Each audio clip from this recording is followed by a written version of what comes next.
Fiber Effects in Lightwave allows you to build geometry guides that you can take over to layout to style your hair.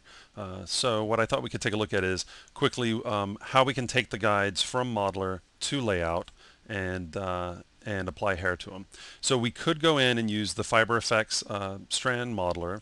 But what I'm going to do is create a guide that would be difficult to create the style in layout without modeler guides.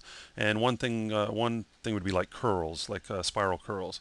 So to create a quick spiral, there's a lot of different ways to go about it. One of my favorite ways is to just create a flat plane, go over to multiply, duplicate more, and choose helix. And we're not actually going to use the geometry in layer 1. All I'm after is this guide. We can go in and create as many rotations as we want and change the height and radius. I'm just going to set this to, let's do back to 3. We'll use this setup here. Now by having double helix and oriented off, I'm going to click OK. In layer 1, we get the result, which I don't want. I'm just going to delete it. And in layer 2, we get that guide that I was after. Okay, so now this is just a spline, so I'm going to go over to the Setup tab and choose Strand Maker. And in layer 1, we've got the 2-point poly chain that we need to grow our hair with. Now I'm going to take in layer 2 that spline. I could save it off if I want to later go back, but it's easy to make, so I'm going to just delete it. Okay, I'm going to save the object, and let's send it over to Layout. Now by default, this is just a 2-point poly chain. If we were to render, we would just get a thin gray line that we would expect from a 2-point poly chain. But what I'm going to do is go add hair to it. So add pixel filter, fiber filter, double click. Let's activate it and let's use draw. We can see back here, actually what I'll do is switch over to perspective view so that we can really get a look at what's going on while we're deciding how we want to display this. By default, the guides that we create in Modeler will have a fiber quantity of 1, which is for every guide there's going to be 1 hair.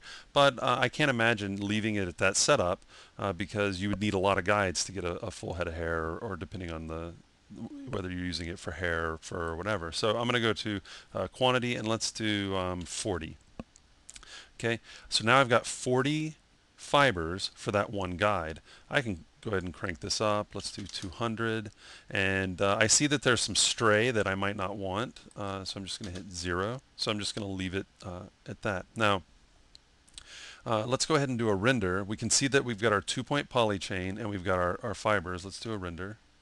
Okay, so now we've got this spiral curl that again would be very difficult to style the hair in Lightwave Layout without guides, and so that would be a good use for guides. What you'll notice is the 2-point poly chain isn't rendering, and let's take a look at why that is. Now that's actually a good thing, but just so you know what's going on behind the scenes, let's go to Object, Properties, and under the Render tab, you'll see that what Fiber Effects will do with the guides is automatically turn off unseen or check the unseen by camera and unseen by rays.